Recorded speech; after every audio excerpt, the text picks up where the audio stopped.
Thank you very much, and thank you for the invitation, the museum and the University of Granada, and thank you very much, Juan Jesus, to have invited me. I'm sorry I don't speak English, and so I will give my talk in English, and I don't speak Spanish, and I will give my talk in English, and I hope everybody will understand. So I will start.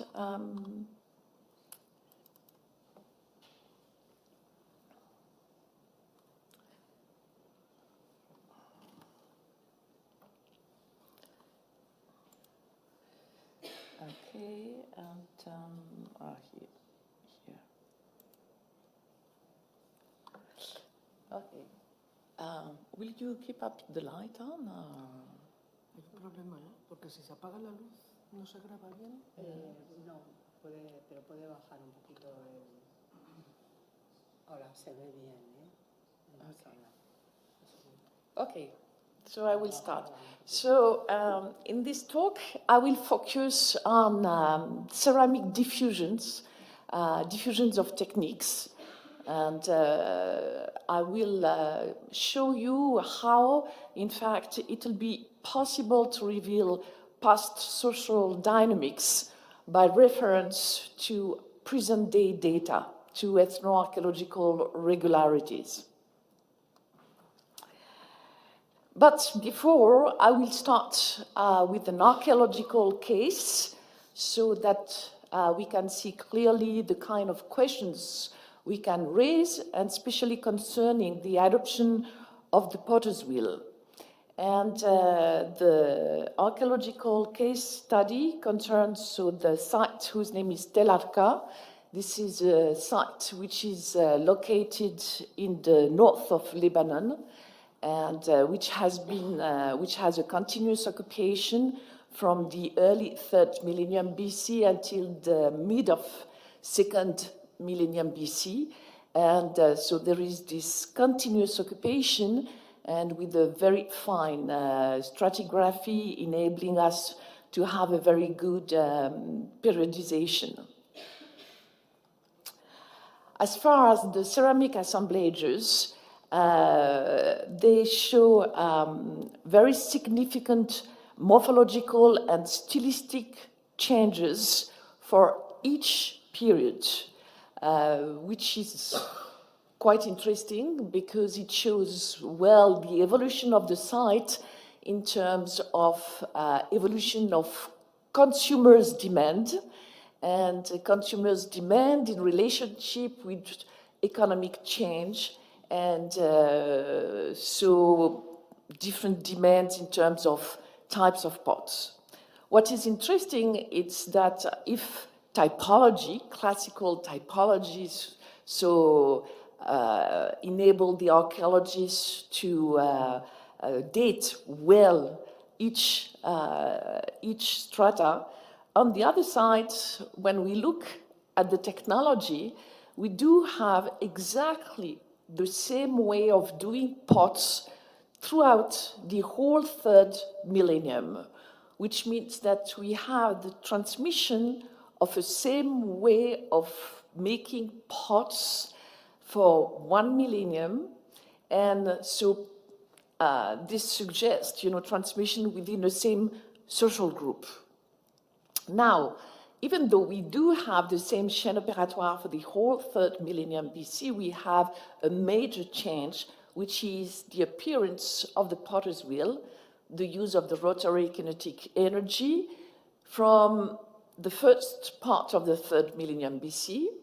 So at first, it's some pots only, small pots, then progressively a little bit more, bigger pots. And by 2500 BC, we have a radical change. The whole production is wheel-made. As far as the potter's wheels are concerned, 2 types of potter's wheel have been found.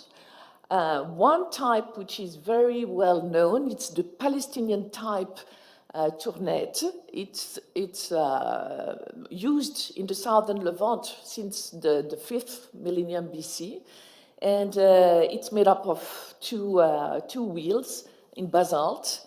And this type of Palestinian turnet is found so mainly in southern Levant, and here it has been found in the strata dated around 2700 BC.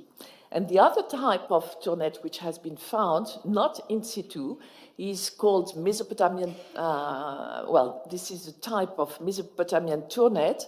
The oldest Mesopotamian turnet have been found around 2500 BC in Syria.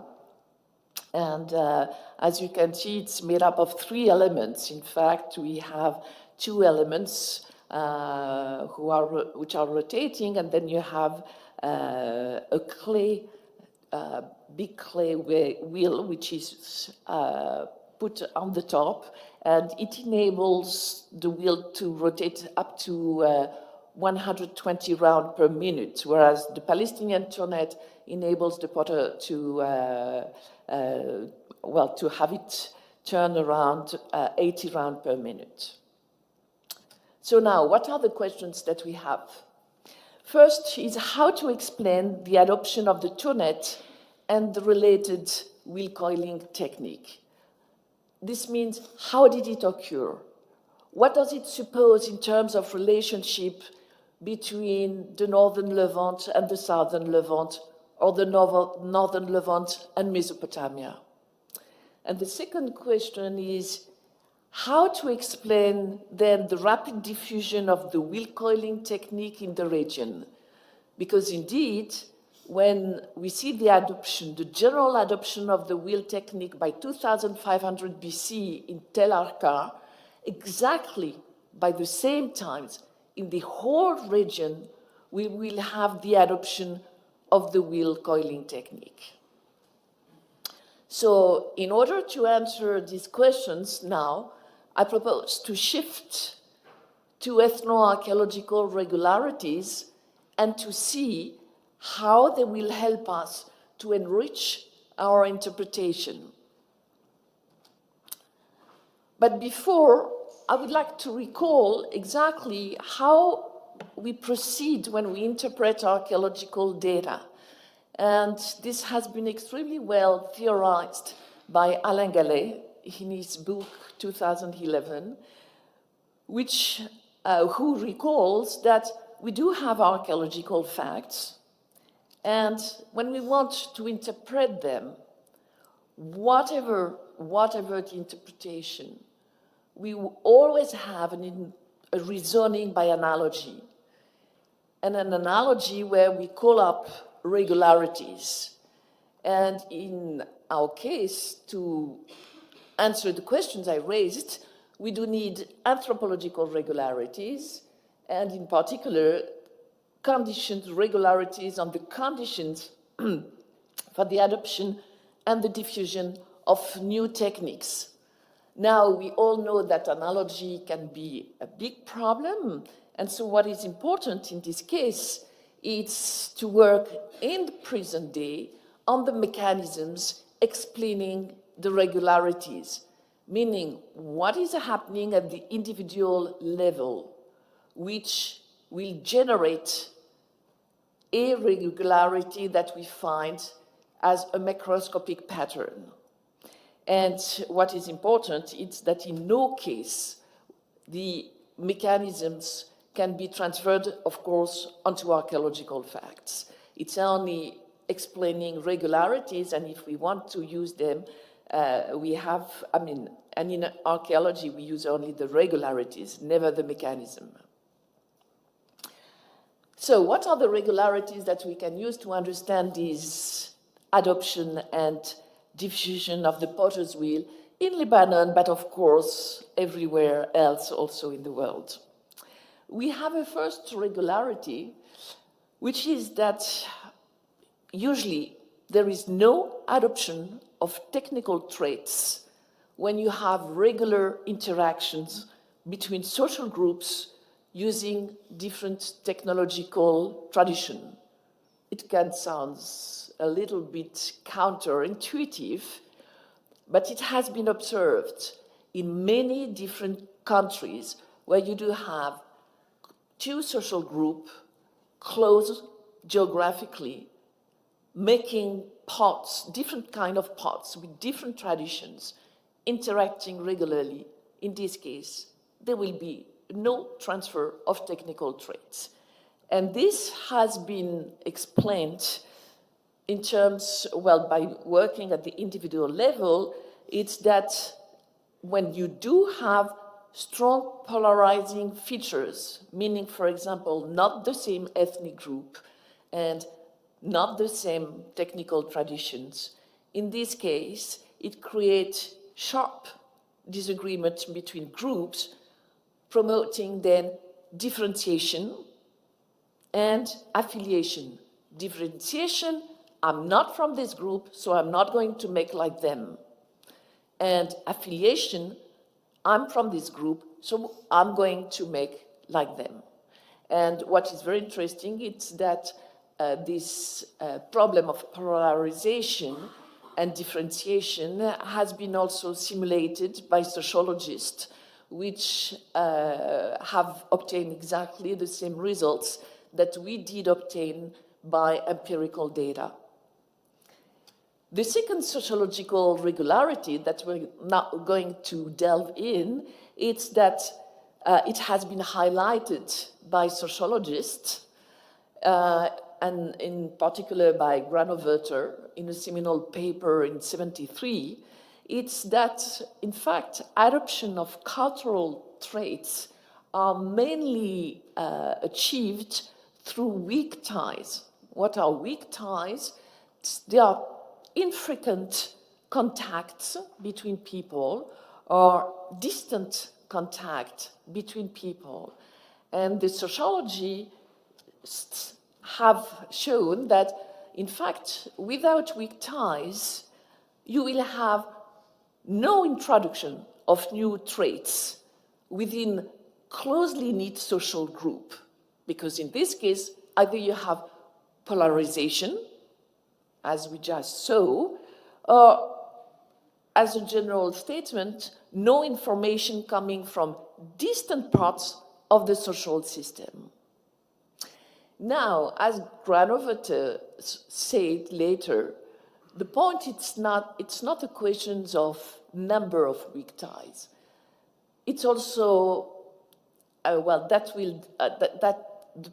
question is that not all the weak ties are bridges between social groups, and so not all the weak ties will act as a vector to have new information coming in. So the question was, in terms, for what we want archaeologists, the questions which is important for us, it's that in which conditions do weak ties favor the adoption of new technical traits? The sociologists, they've worked on cultural features, no matter the content of these features. We are mainly concerned with techniques. So what are these conditions?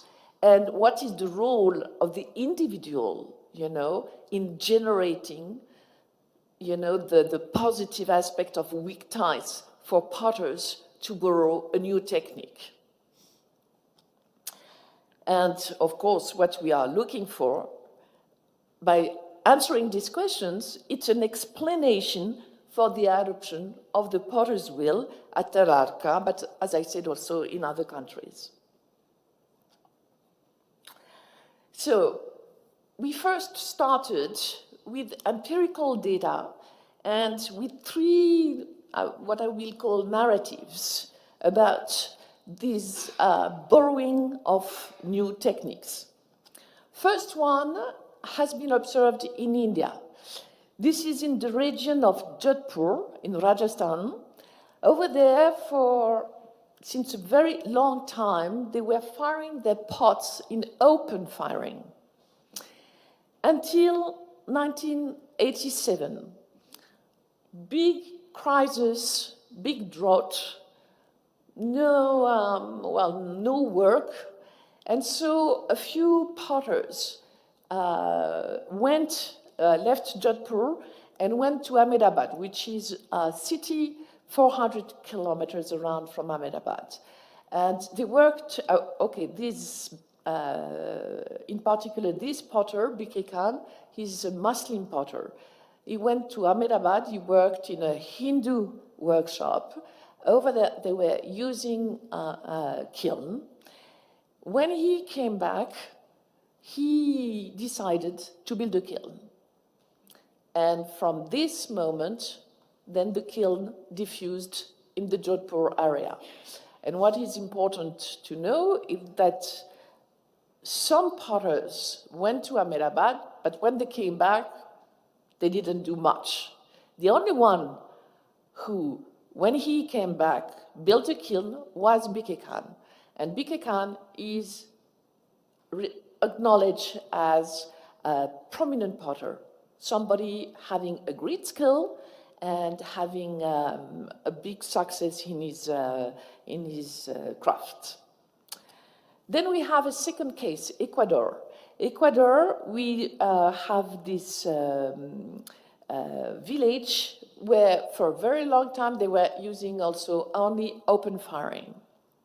Then again, a big economic crisis, and one of the potter, Lidauzo, who is a prominent potter, decided to go to Cuenca to meet other potters and to see how to make better money. And over there in Cuenca, she saw this type of kiln, and when she came back, she decided to build one. And from this moment onwards, the kiln diffused in her village. And then we have a third example. This is in Kenya. In this case, this is a merchant from a neighboring city which came to the village of Ishara, and he was looking for the most prominent potter to propose her to make a new type of pot. This is what is called here a flat-based pot. And it was a radical change in the sense that all the traditional pots are round-based, and usually the base is finished at the end of the forming sequence. And with the flat-based pots, you start with the base and you finish by the neck. And Janet adopted this new technique, and from this moment onwards, it diffused in her village. So what is interesting with these three case studies, it's in these three cases, we do have borrowing of a new technique through weak ties, exactly as, proposed by the sociologist. And in the three cases, not only we have weak ties, we have potters who are experts. So, favorable conditions for the borrowing to the techniques as it appears, it's first weak ties, which is what we can say condition at the collective level. And at the individual level, what we see, it's a high degree of expertise. But it's only empirical observation. We have to go one step further if we want to generalize this empirical observation. So we made general hypothesis. It's that technical expertise is required for weak ties to act as bridges.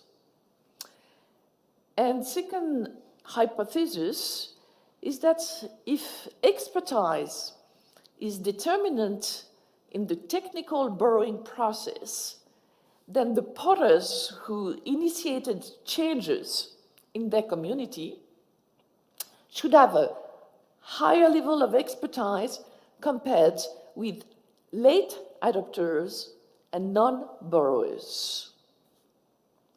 And these two general hypotheses led us to have working hypotheses on the basis of which we're going then to build an experimental protocol. And the first working hypothesis is that expert potters have a better understanding of the task properties in terms of mechanical constraints.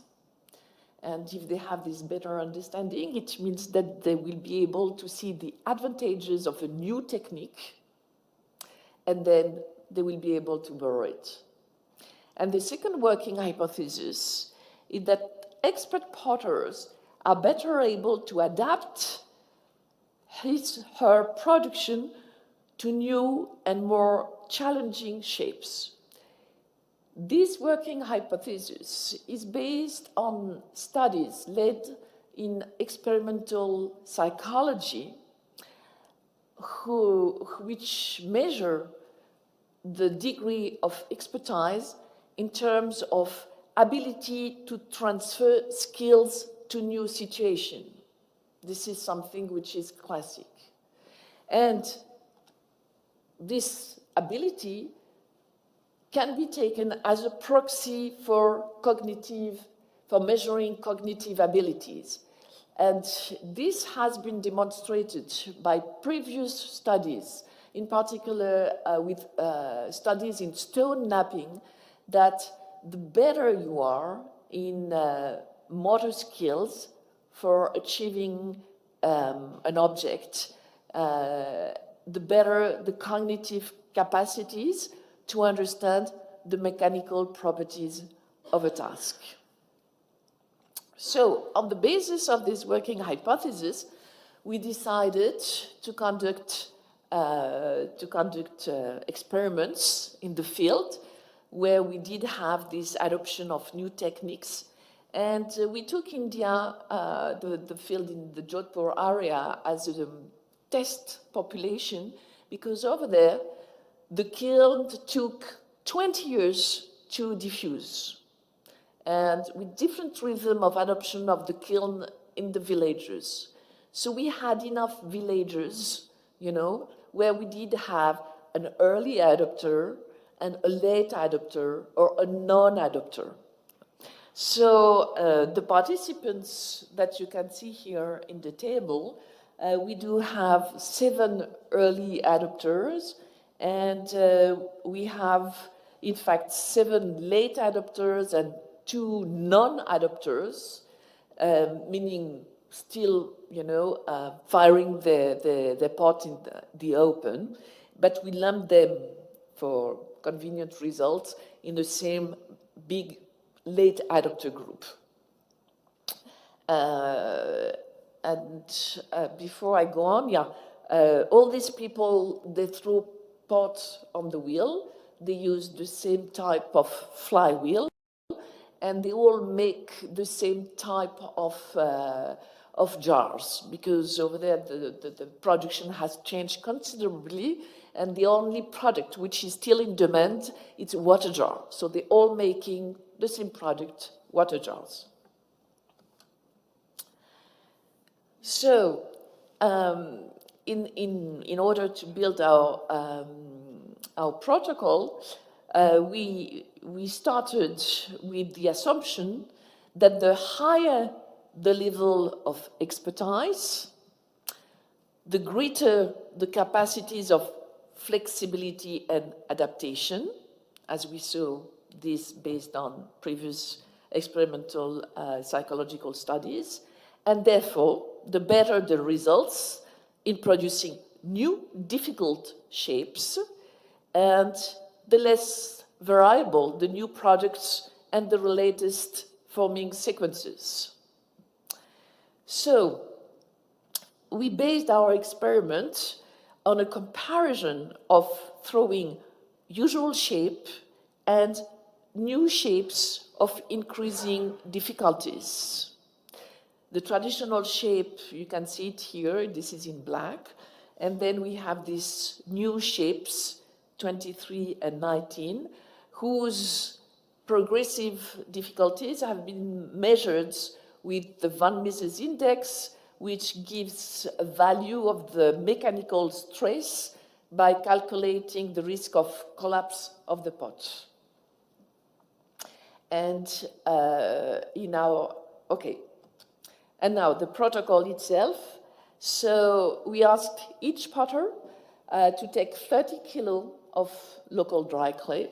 And we asked them to, of course, prepare the clay paste exactly the same way they used to prepare the clay, by adding what they used to add, that is water, of course, and they add here granite grains as temper, and salt.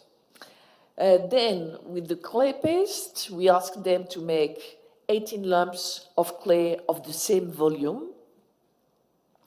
And then after, we asked them to throw 18 vessels, 6 of usual shape, 6 of shape number 23, and 6 of shape 19. And of course, we video filmed them.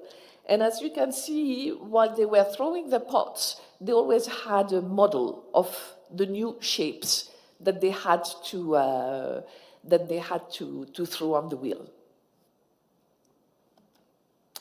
So with the finished product, what we did, it's that we take them in photo, and then after, when they were a little bit leather hard, meaning a little bit dry, we cut them in two so that we could take the measures of the thickness at different level. And so that was and on the right side and the left side, in order to measure the regularity of the walls.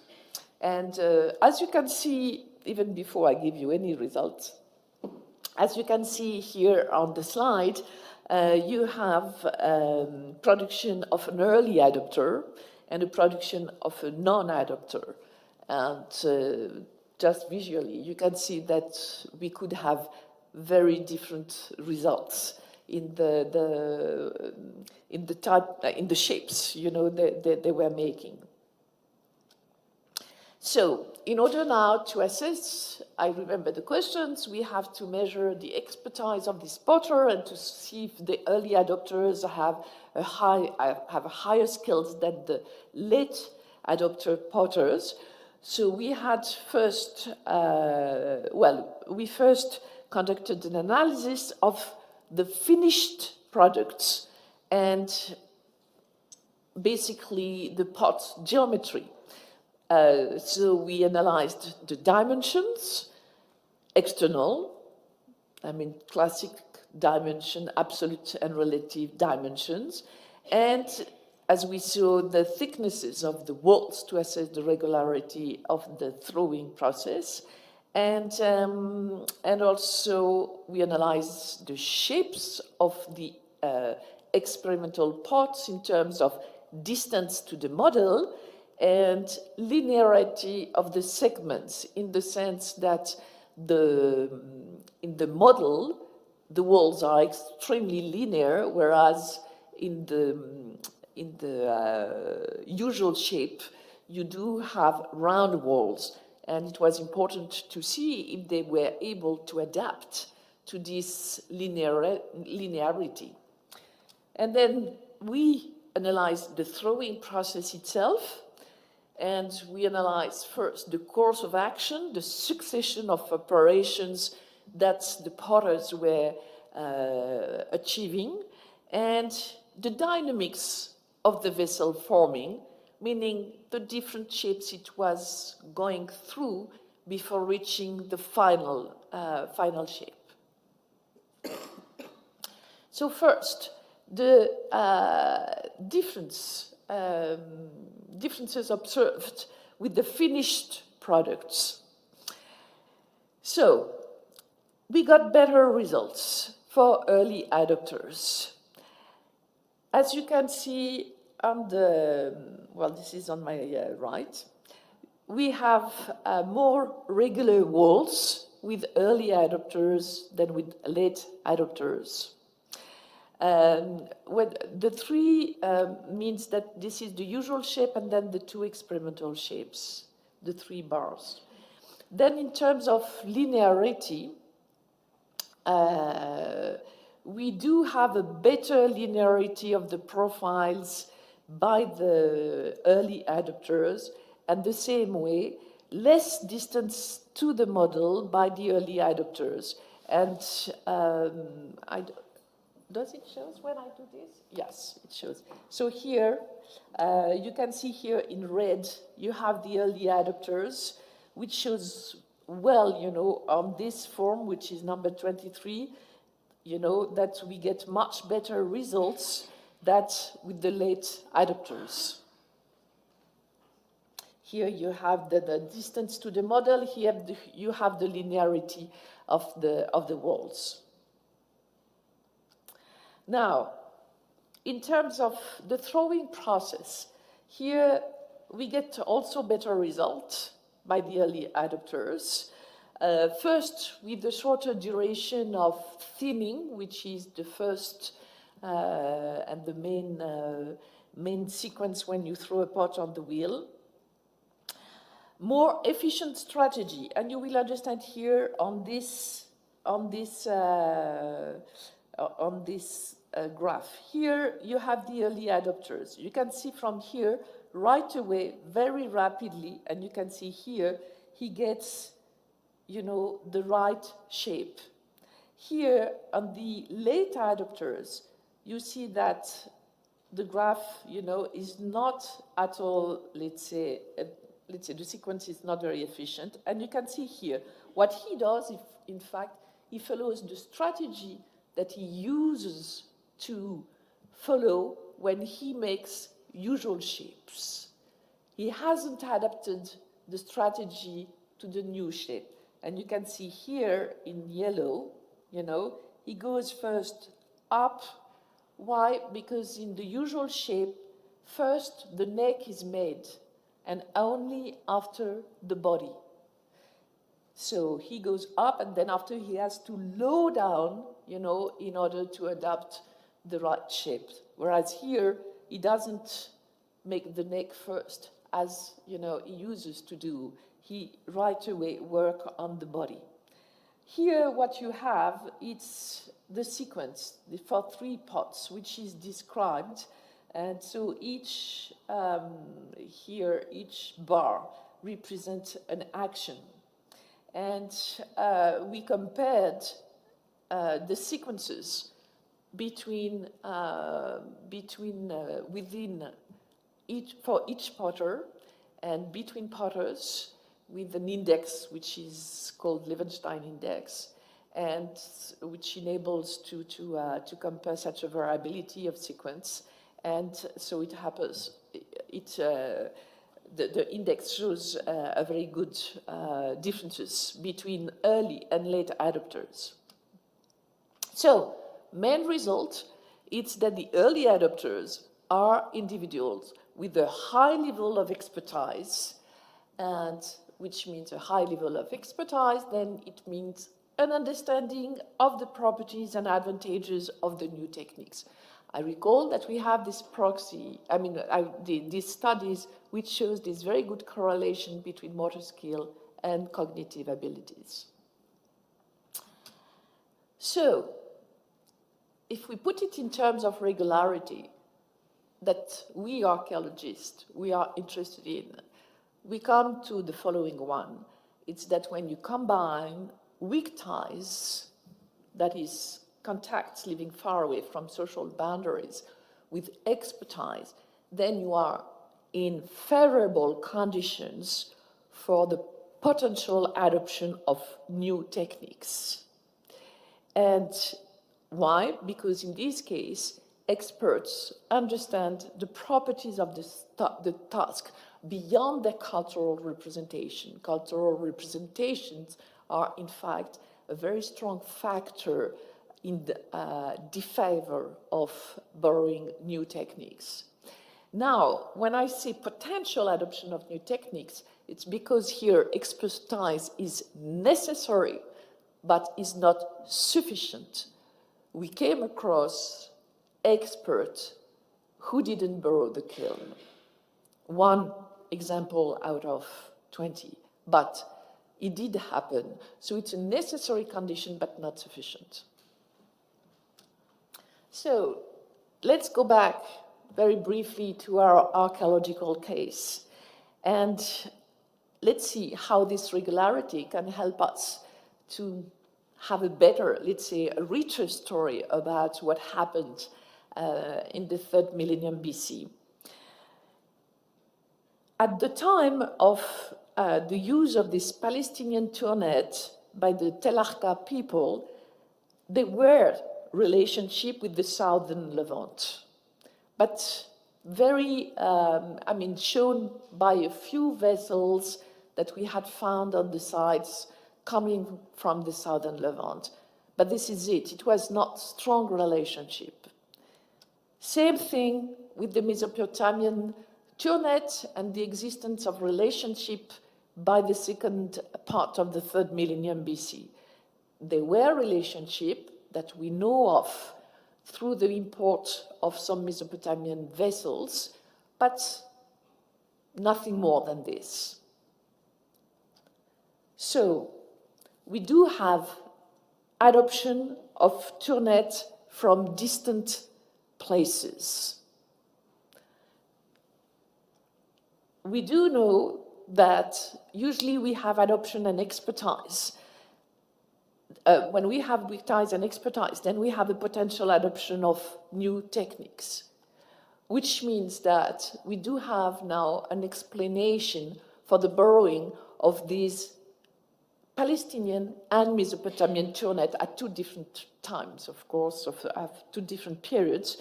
We can suppose that they were borrowed by experts who interacted occasionally with potters from the southern and northern Levant, and of course weak ties, as the archaeological context show it. So this is the first part of the story, so how these wheels could have arrived to Tel Arqa from such far places. We don't know exactly the conditions why these potters from Tel Arqa went to southern Levant or went to northern Levant, but well, this is enough to know that the story of one person, and this is what is interesting, it's that even if we're dealing with 3rd millennium BC, all of a sudden we're talking about one person, one individual, one expert who was able to make radical change to his community by borrowing a technique, on his own, acknowledging himself the advantage of the tournet, then coming back and then introducing a new technique in his place. Now, let's go to the problem of the diffusion of technique, because it's not enough to come back. Once you have come back, then it has to diffuse. This is two moments when a new technique arrive. Again, the sociologists have worked on this problem very much. And the hypothesis is that strong ties favor the diffusion of techniques. So we're not talking about initial adoption, we're talking about diffusion. And in this stage, they talk about strong ties, meaning people having strong relationship, belonging, for example, to the same social group. And the thing is, what is it with techniques? What will be, again, the role of the individual in the diffusions of techniques? And can it explain, then, the diffusion, the very rapid diffusion of the potter's wheel in the 3rd millennium in the northern Levant? Here we're going back to the Jodhpur region, and where it has been possible, in fact, to investigate deeply 19 villages. All in all, we saw 260 potters' households. That makes around 263 potters, which means that we have data on 78% of the active household potters, which are distributed in total between 36 villages. As you can see here, the pottery is in the hands of 2 main communities, Hindu potters and Muslim potters. And they can live in different villages, but also sometimes they are in the same villages. We investigated the adoption of the kiln. So in each village, we asked, to each household when they had adopted the kiln. And so this way we could have a curve of the diffusion. And as you can see here on the slide, the Muslim, are with the red curve and the Hindu with the blue curve. And in fact, the kiln has diffused much more rapidly among the Muslim community than among the Hindu community, which is quite strange. I mean, as you could see on the map, some are living in the same villages, some are, they're not so far away. And that was all the most, strange, that in fact the conditions were exactly the same between the two communities, in the sense that they had similar market pressures. All these people, they had to face the rise of demand for water jars in the 80s. They have similar exogenous economic constraints, in the sense that they all had to face the rise of the price of the wood since the end of the 70s.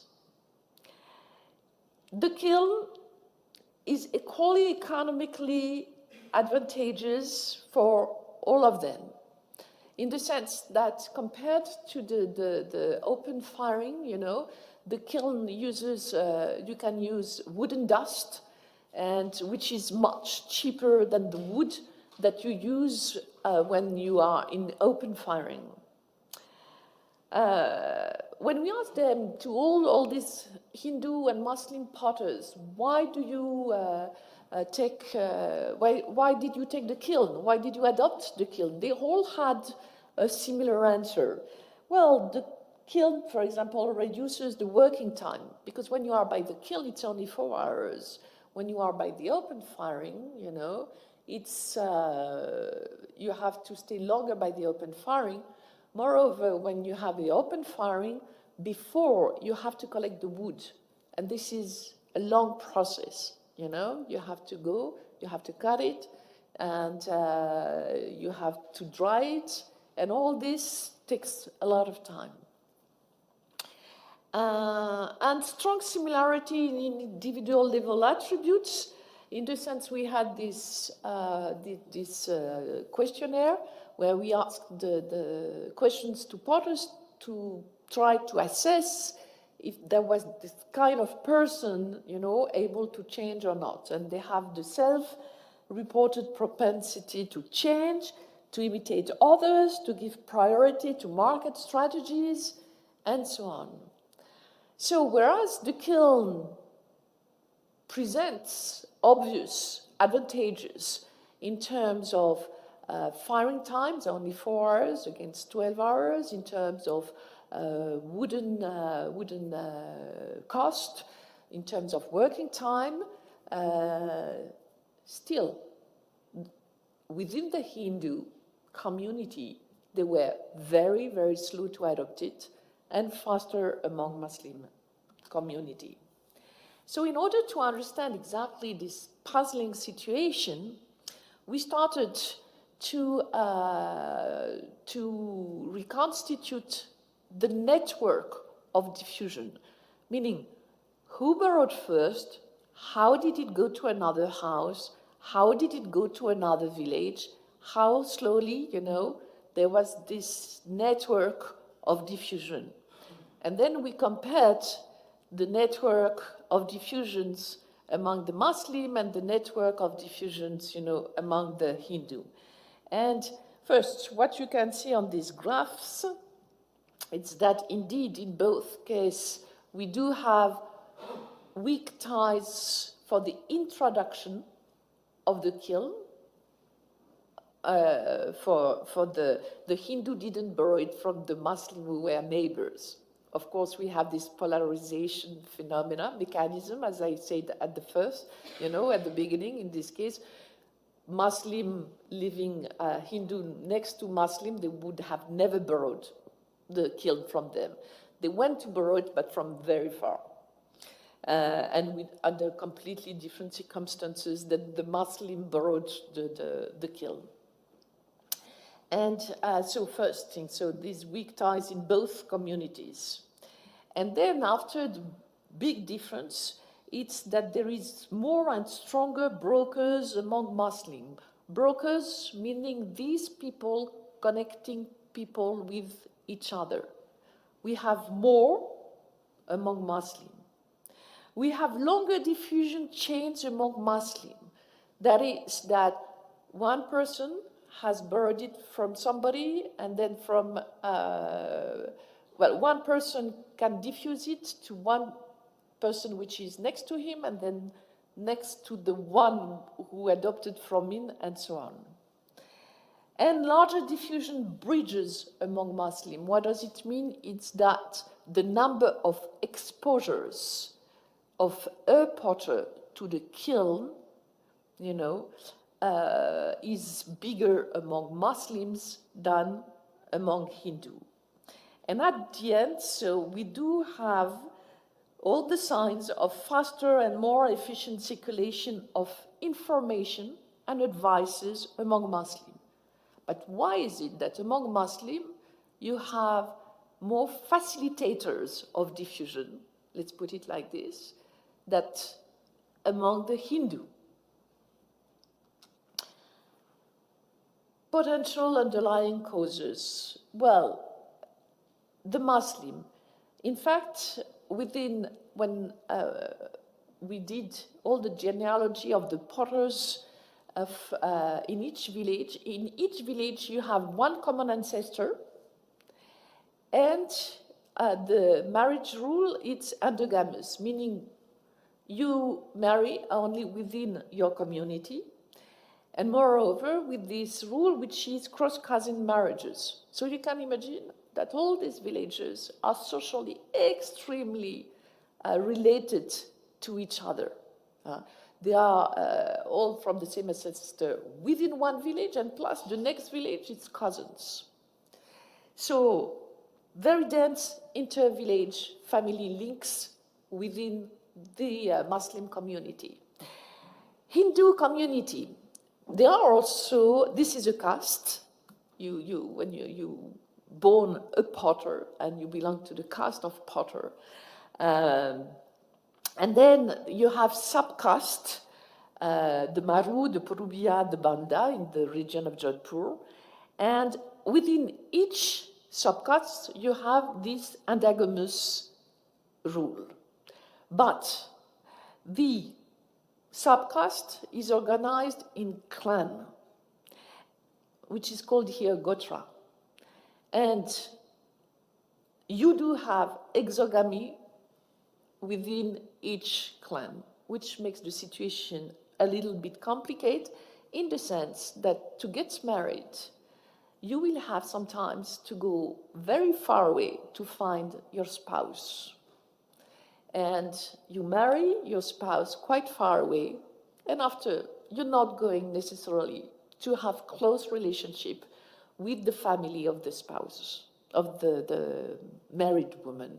You have, sometimes even you don't see it regularly at all. So you have much weaker inter-village links, depending on the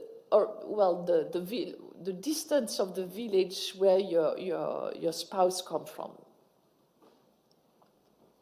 So what we did afterwards, we looked then at the family network, the kinship network, and you can see only visually that it's almost the same kind of networks that we did see for the diffusion, in the sense that the Muslims are extremely well connected across villages through family ties.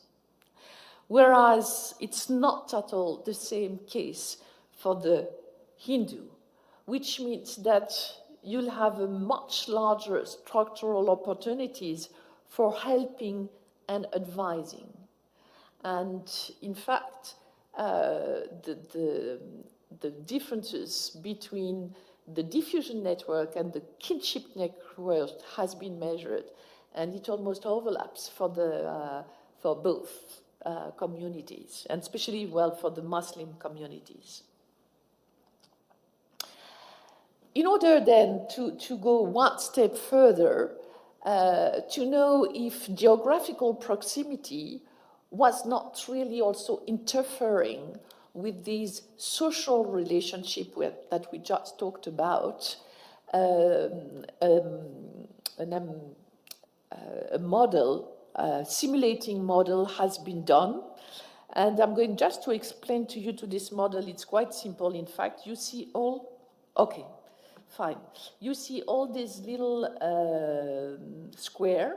It represents a village. You see all these little dots. It represents one potter in each village.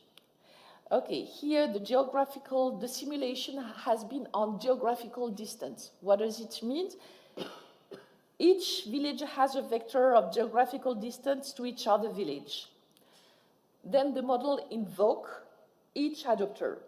The called adopter selects a village with probability inverse to the square of the geographical distance from his own village.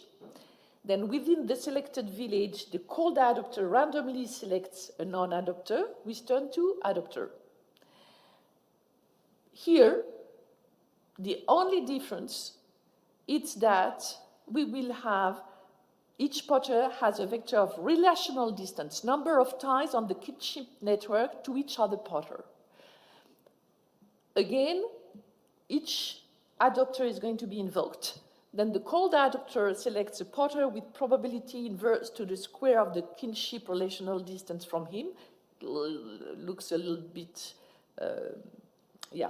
difficult to understand, but it's very simple. You just call the one which is the closer relationally from you. And the selected potter is turned to adopter. And the results is this graph. So here, this is for the Muslim. As you can see,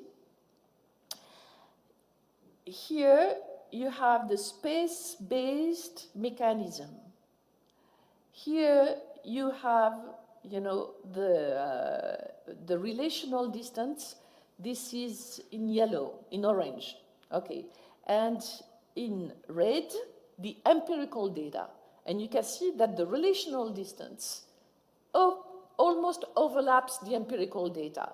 Whereas, in fact, the geographical distance triggers less diffusion than the relational distance. And here, for the Muslim, again, you have in blue the empirical data.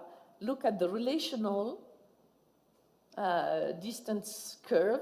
It goes, let's say, close to the empirical data, whereas the space-based mechanism doesn't play. So, we have as a main result that the stronger and redundant the ties, the more rapid the technique diffuses. Very briefly, the problem is that we applied this approach to the Kenyan case study. And in the Kenyan case study, we have one village where strong relationship didn't act as an accelerator of diffusion. And one case also for Pachpadra, one Hindu town in the Jodhpur area. So we worked on this problem, and in fact, what happened, we came across this very interesting situation that it's the behavior of the early adopter and his place in the social network, which was very important in the diffusion or non-diffusion of the technique, which means that an early adopter who decided at the end not to use the technique, if he was central in the social network, the problem is in a strong ties context, everybody followed him and so didn't didn't adapt the new technique because of him. So sociological regularity, strong ties can equally lead to high or low rates of diffusion of the new techniques. That depends on the behavior of the early adopter, positive or negative, and the position. It has to be central within the social network. And if we come now to the archaeological case study we were interested in, we have Arca. We have almost a simultaneous, by 2500 BC, diffusion of the wheel coiling technique. If we go now to the archaeological facts, we know that this community of potters in Tel Arca were very much linked by strong ties because they all use the same chain opératoire. And here we have also another regularity that we know that when you use the same chain opératoire, it means that you have learned it from a tutor who is selected from your own social group. And so we know that we really with the same group. So now we know from the sociological study that strong ties favor high rates of diffusion. And so the explanation now that we have of this very fast diffusion is that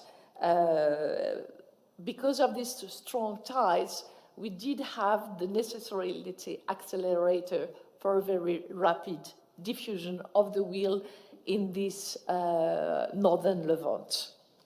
And just to finish, it's that we can even go a step further by saying that probably these strong ties were family ties because we do have the transmission of a technique, of a chaîne opératoire within a specialized group over the whole of the 3rd millennium BC. And usually such a transmission in the longue durée occurs within a family structure. Thank you very much.